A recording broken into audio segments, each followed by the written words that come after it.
Hola, ¿qué tal? Les saludo, soy Francisco Rodríguez y como siempre me da muchísimo gusto que nos acompañe en esta nueva emisión del Índice Flamígero aquí en MXN Televisión. Hoy tenemos un programa muy interesante, ya lo verá usted. Nos acompaña Guadalupe Albert. Ella radica en el extranjero, es muy mexicana, eso sí se lo aseguro, muy mexicana.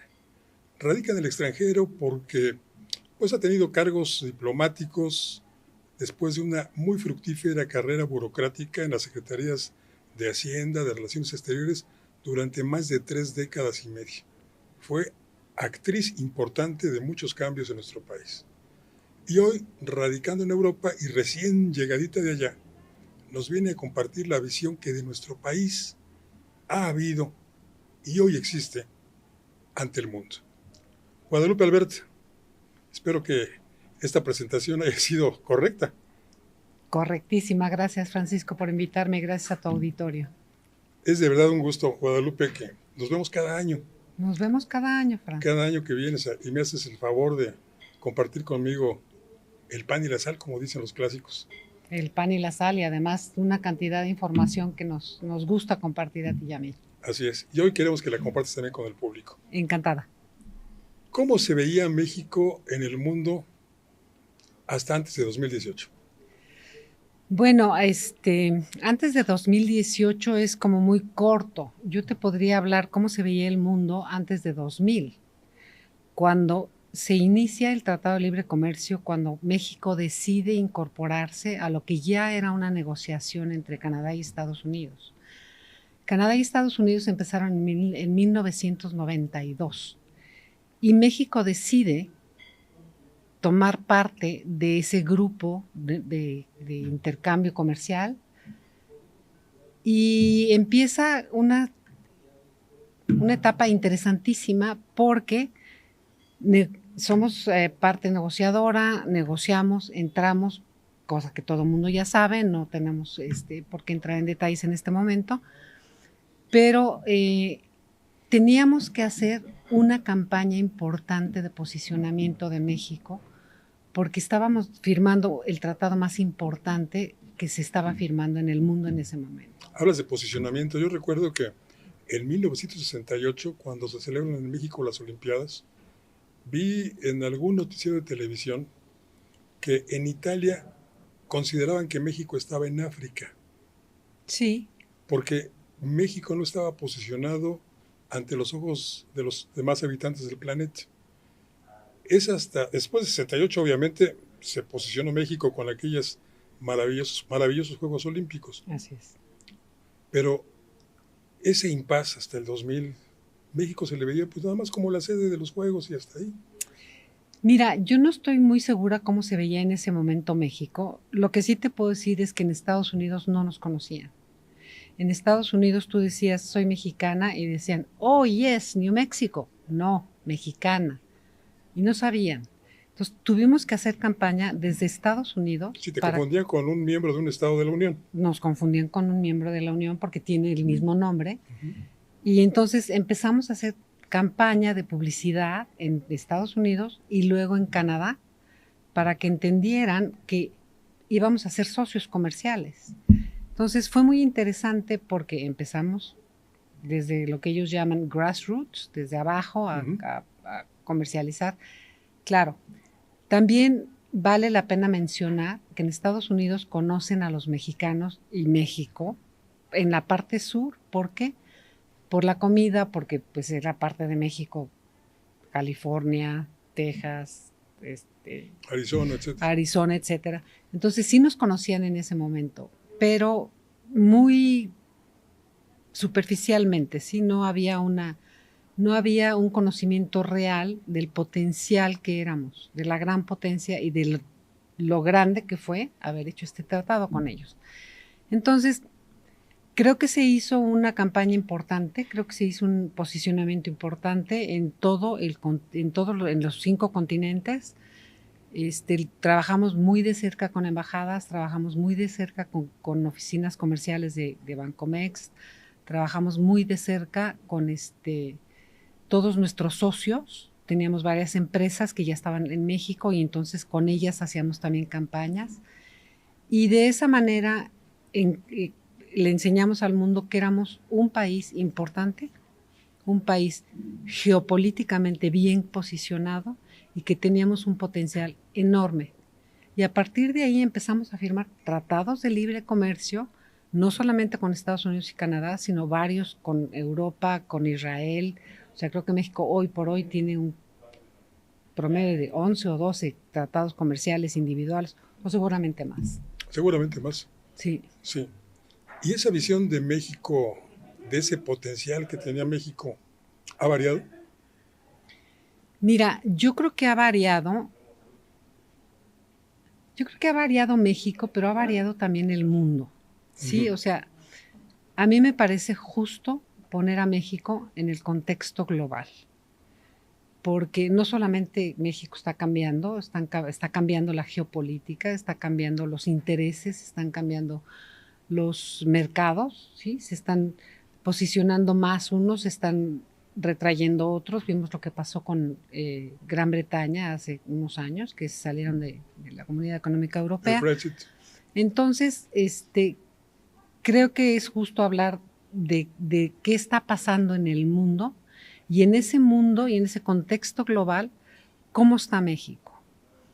México sigue siendo el socio comercial de Estados Unidos y Canadá más importante. Eso lo tienen claro en Estados Unidos, lo tienen claro en Canadá y lo tiene claro el mundo. Pero ¿qué está pasando en este momento, hoy, a partir de 2018 que tú mencionas? 2018 fue un parteaguas. ¿Por qué? Porque hay una transición importante política y esta transición viene con cosas buenas y con cosas malas. Y hay una que está malísima y que ahí es a donde yo no quisiera enfatizar mucho, pero lo tengo que mencionar, es la seguridad.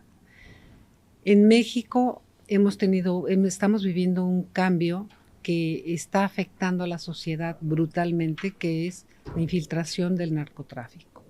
Y este narcotráfico, sin duda, asusta la inversión extranjera, asusta el turismo, y yo como mexicana en el exterior no sé a veces qué contestar cuando se me pregunta, porque ya es muy difícil promover México con esta situación de inseguridad que estamos viviendo. Cuando viajabas al extranjero hace un par de décadas, te decían que si, al decir que eras mexicano, te decían, petrolero, oiler. Así es. Y después viajas ahora al extranjero y lo que te dicen es narco. Claro, y es la primera pregunta. Es la primera pregunta, o sea, tus amistades, la gente que conoces, algunos empresarios, etcétera. Lo primero que hace la gente es preguntarte, ¿qué está pasando en México? ¿Por qué está pasando lo que está pasando? Y entonces, pues yo no tengo respuestas para los porqués. Yo lo único que sé es que sí está pasando. ¿Por qué? Porque hay una información que aquí en México vemos muy superficialmente y hay otra información que se publica afuera. Entonces, en ese aspecto, pues sí es un poco difícil volver a promover México. Los hijos de mis amistades, por ejemplo, que quieren viajar a México y me preguntan y yo les digo, bueno, pues no pueden hacer esto, no pueden hacer esto otro, no pueden andar en carretera solos, no pueden, se tienen que cuidar. Yo me acuerdo cuando éramos jóvenes, Fran, nos preocupábamos de que no nos robaran el dinero. Y teníamos unas bolsitas que nos colgábamos en la cintura y esa era nuestra preocupación. Hoy no. Hoy a los turistas se los pueden robar. Completos. Completos, ¿sí? Entonces, esa parte es la que a mí me duele como mexicana y me cuesta trabajo. Es terrible la situación. Sí, creo que la situación de seguridad es algo que nos está afectando la imagen, está afectando el interés. Digo, yo desconozco cifras, pero creo que ha bajado el turismo. Por otro lado, en México se habla mucho de que durante COVID nos afectó en la economía y nos afectó en muchas partes, en muchos sectores. Pero yo te quiero decir, Francisco, que la pandemia fue mundial y los países europeos ya se recuperaron. China ya se recuperó. Los países desarrollados ya se recuperaron y ya no la mencionan, ya no es un tema. ¿Por qué aquí sigue siendo un tema? Quizá por el mal manejo que se hizo de ella, por el número de fallecidos que provocaron las erróneas políticas sanitarias de la administración federal, por muchas cuestiones. Pero sí, cada ocasión que se habla sobre el crecimiento económico del país, el pretexto es que aquí hubo una pandemia. Pero es que no fue nomás aquí. Exacto. Es una pandemia, fue mundial. Exacto. Y fue una crisis que vivimos todos en carne propia, los encierros, digo, unos peores que otros. Yo te puedo contar, yo estuve durante la pandemia en China y es uno de los peores encierros que se tuvieron en todo el planeta. ¿Cuánto tiempo estuviste encerrada? Estuve encerrada más de un año, porque al llegar a China era un encierro brutal de 2 semanas, luego otra semana aparte, luego impedimentos de ver gente y de repente fue el cierre total y fueron, ¿qué te puedo decir, Fran? Como 4 meses o 5 meses de una incomunicación brutal. ¿Por qué? Porque cerraron todo. Yo vivía en un edificio de 26 pisos, cerraron los elevadores, cerraron las puertas de emergencia, nadie podía salir de su casa. Entonces, eso sí fue una tragedia. Aquí se murió muchísima gente, pero por mal manejo. Allá se moría la gente por COVID. Digo, por encierro, por desesperación, porque veías que los niños no podían estar tan encerrados. Entonces, la pandemia se manejó de una forma diferente en todos lados. Me tocó en Hungría, me tocó verlo en Suiza, me tocó verlo en España. Nunca se manejó tan mal como aquí. Fue terrible. Y eso yo creo que es un saldo pendiente que tiene el gobierno. Porque pues tuvimos familiares que se fueron. Sí, así es. Y tuvimos gente que queríamos mucho y bueno, nos la deben, Francisco.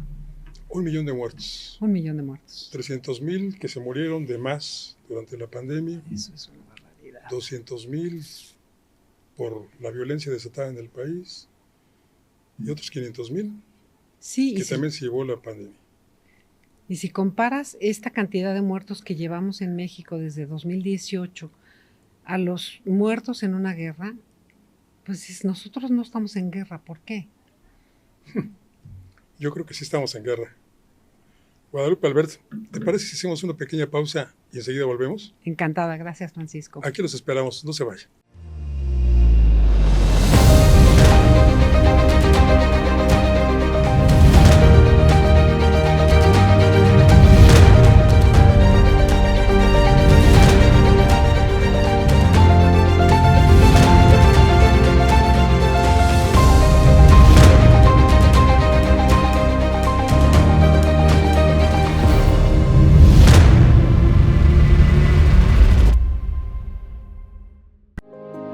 Las cosas que queremos, los proyectos que empiezan, las ilusiones concretadas necesitan una asesoría legal y una base concreta. Notaría 64. Respaldamos tus actos legalmente.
Ver tus programas favoritos de MXN Televisión en tu laptop o computadora es muy fácil. En tu navegador de internet abre YouTube, en el icono de buscar escribe MXN Televisión. Da clic en el círculo blanco en nuestro logo. No olvides darle seguir. Te abrirá nuestro canal principal donde podrás encontrar todos los programas y cápsulas que hemos subido. Desde tu programa de Estado de los Estados, Fuego Cruzado, Atrévete a Leer, Reporte 10 y varias listas de reproducciones con los temas que más te gustan. Ahora, a disfrutar de tus programas favoritos.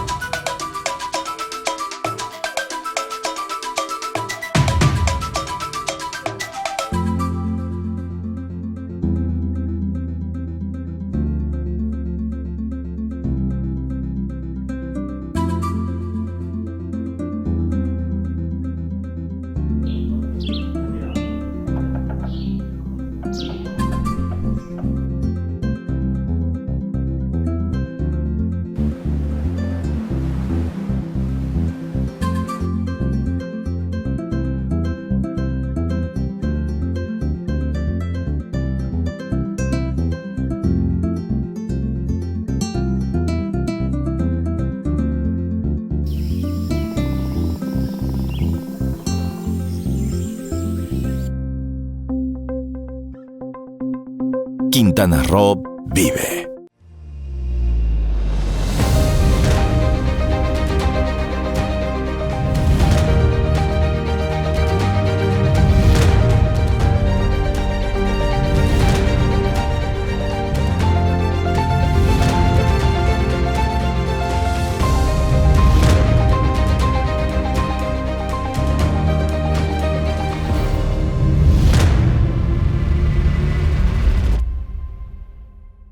Gracias por continuar con nosotros en este índice flamígero aquí en MXN Televisión. Platicamos esta ocasión con Guadalupe Albert, que es, ya la escuchó usted, una conocedora de temas financieros, económicos y diplomáticos. ¿Viviste en Madagascar, Guadalupe? Viví en Madagascar 5 años. Fíjate, yo pensé que nada más era el nombre de una película. Parecía y caricatura. Y caricaturas. Pero ¿sí? no, sí es un país que existe, es un país infinitamente pobre. Es un país que verdaderamente te invita a reconsiderar tus valores y tu forma de vida, porque pues a veces aquí mismo en México, a pesar de que tenemos una inmensa pobreza, no la vemos. El país es tan grande y tan vasto que no la vemos. Pero en Madagascar la tienes en la puerta de tu casa. En la puerta de tu casa. ¿Qué experiencias has vivido? El primer mundo, lo has disfrutado. Sí. Y también has padecido este tipo de países, ¿no? Sí, he tenido la fortuna de vivir en los 5 continentes. Y eso te da una perspectiva global, ¿sí? Entonces, cuando a mí me preguntan, ¿cómo ves México? Digo, es que no puedo ver un México aislado. Que México, pues, es parte de este mundo. Y en este mundo pasan cosas, como te decía yo al principio. Y México es parte de ese mundo. No nos podemos aislar, porque si nos aislamos, perdemos y nos podemos convertir en un país como Madagascar. Tengo un amigo que decía, y creo que todavía lo repite, que si en México, en lugar de haber hecho el fideicomiso del pulque y del metate, etcétera, se le hubieran dado $10,000 a cada mexicano para viajar por el mundo, el país sería otro. ¿Tú consideras que esto fuera cierto, tener otra perspectiva desde fuera? Yo considero que es importante saber lo que pasa afuera para contextualizar lo que pasa adentro.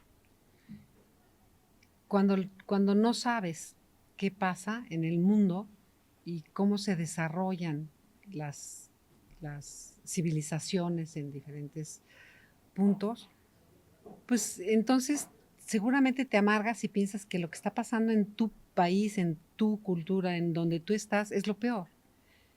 Y sin duda es malo a veces, pero no es lo peor. O sea, realmente hay países peores, hay situaciones peores. Venezuela, Cuba, son países que desafortunadamente perdieron y se aislaron. Corea del Norte. Corea del Norte. Corea del Norte, además de ser terriblemente aislado, es terriblemente brutal con su gente. Entonces, yo me pongo a pensar, ¿qué queremos de nuestro México? ¿Queremos seguir siendo parte del concierto universal o queremos un país aislado, cerrado, disminuido? Y son preguntas que yo me hago y son preguntas que quisiera que el público se hiciera. ¿Qué queremos de este país? ¿Cómo nos queremos ver? Otro de mis amigos dice que cuando viaja al extranjero y regresa a México, se da cuenta de que es como cuando vas a la casa del vecino y la casa está limpia, aseada, los niños estudiando, todos bien, y regresa a su casa y encuentra que su casa está hecha un tiradero, que la señora está todavía con tubos y con bata, que los niños andan casi desnudos y con el moco de fuera. Que eso es lo que él siente cuando regresa a México. Regresar de una casa ordenada y limpia a una casa que está en pésimas condiciones, con habitantes también en pésimas condiciones. Bueno, aquí yo le voy a hacer nada más una corrección a la afirmación de tu amigo, que es cierta, dependiendo de dónde vienes. Claro. Entonces, esto es lo que yo llamo perspectiva.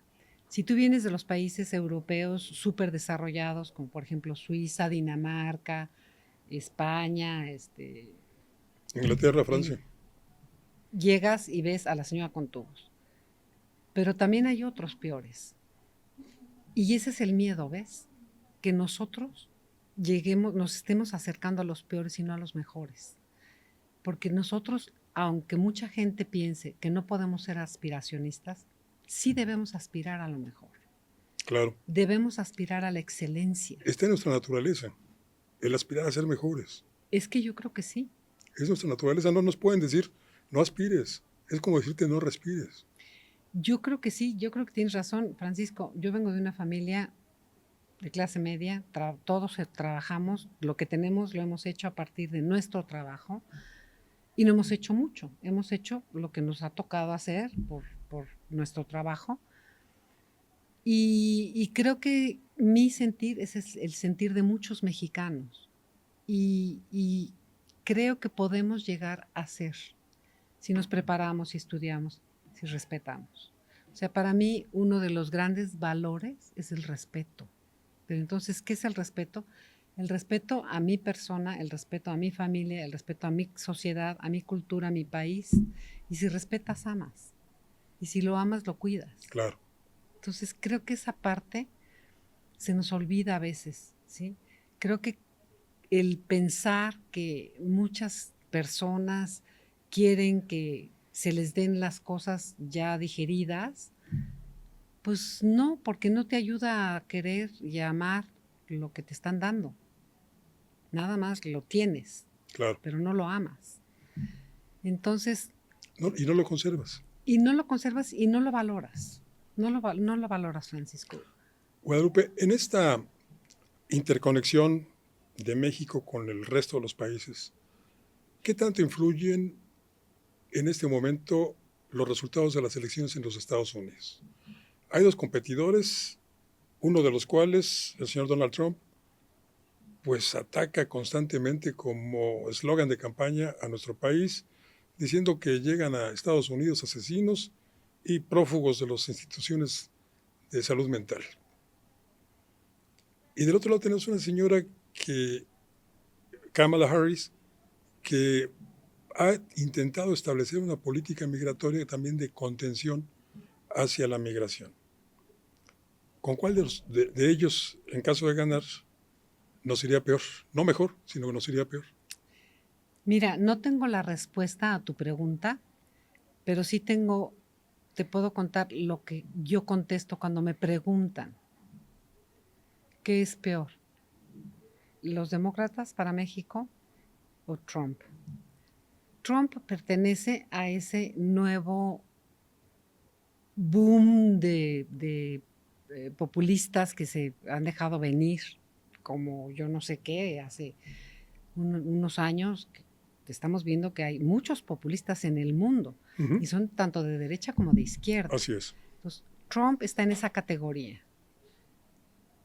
¿Nos puede ayudar Trump? No sé en qué. Es una persona a la que yo personalmente no le tengo confianza.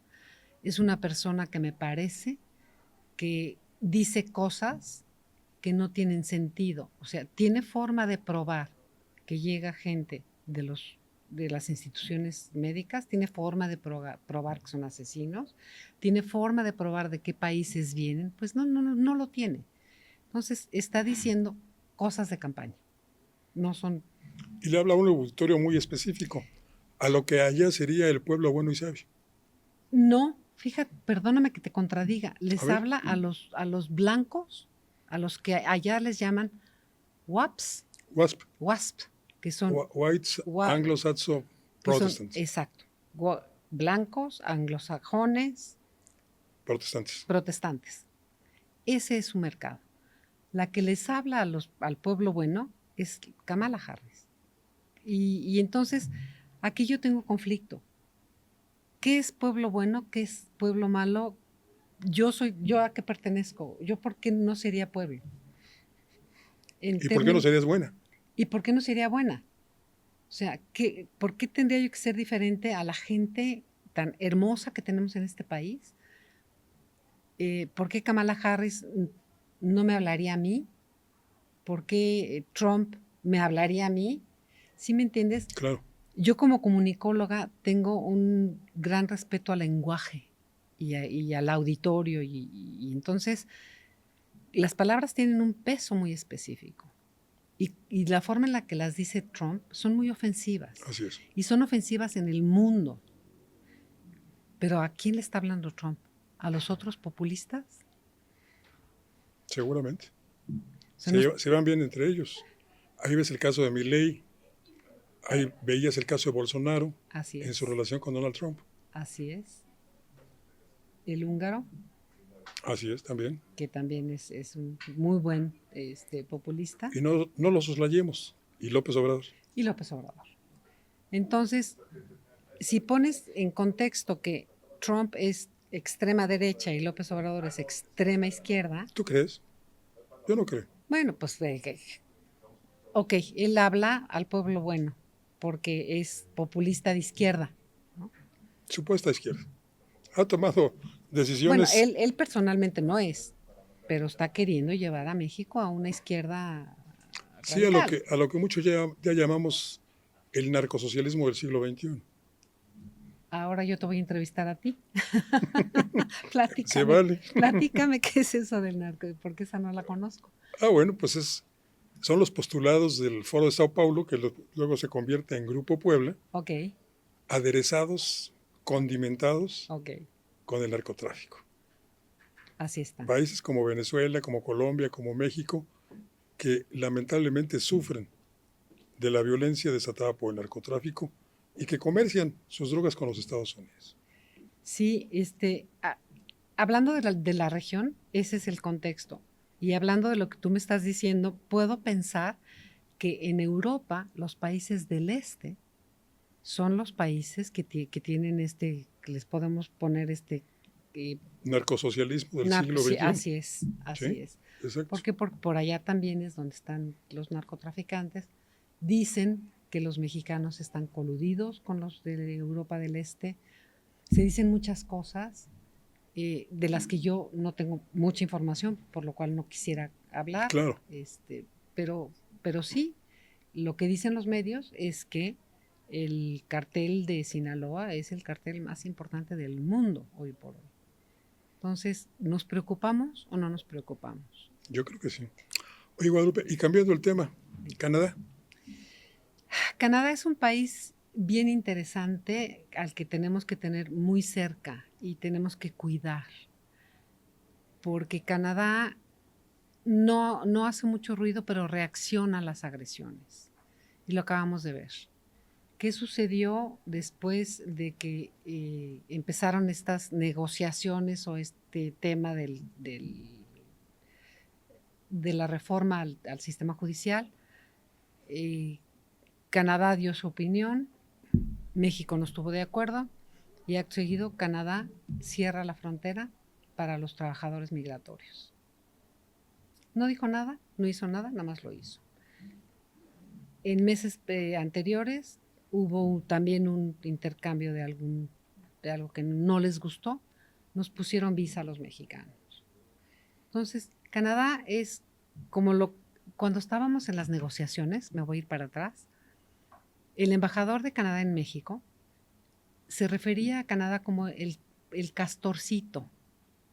El castorcito no hace ruido, va picando, va picando, va picando. Royendo. Así es.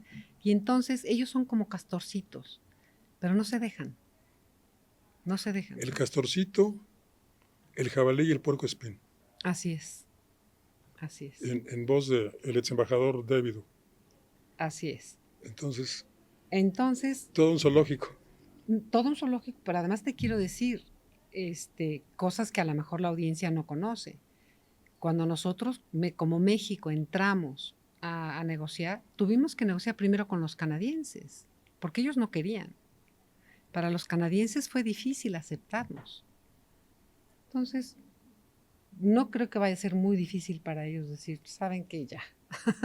Bueno. ya acabé de estar, porque así son. Y creo que hay que cuidarlos y hay que cuidarlos mucho. No hay que perderlos de vista.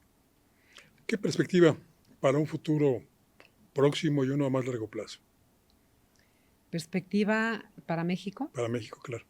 En términos internacionales, creo que lo tienen que cuidar mucho porque si bien es cierto que hoy por hoy México ya no está tanto en el mapa, porque de alguna manera se ha ido reduciendo la importancia, o sea, fuimos el boom por la cercanía con Estados Unidos y los tratados recientemente firmados.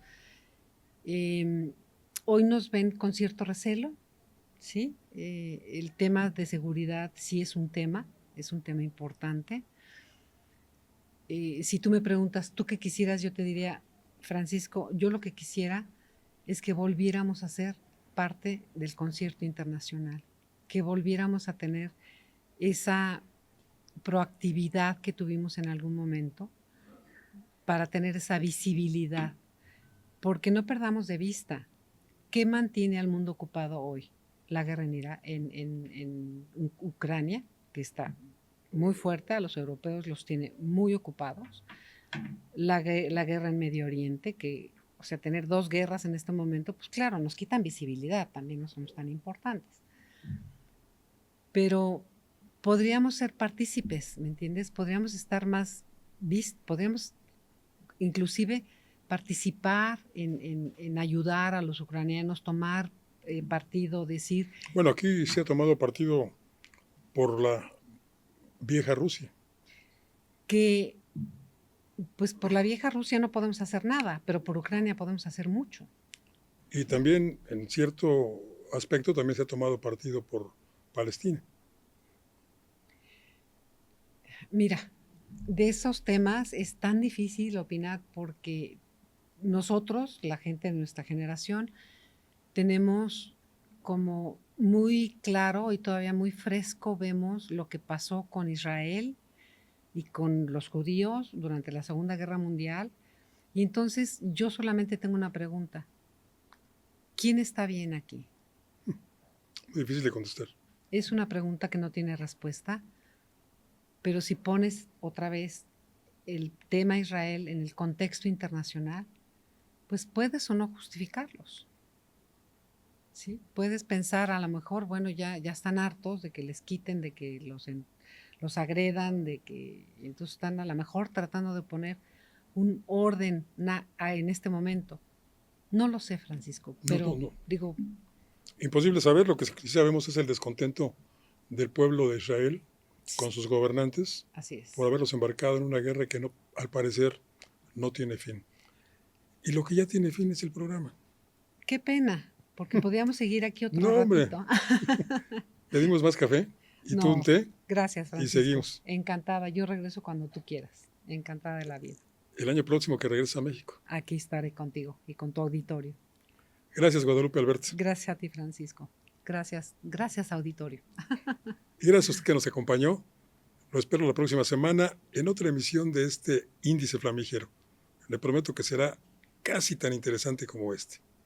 Soy Francisco Rodríguez y como siempre le deseo que tenga buenas gracias y muchos días.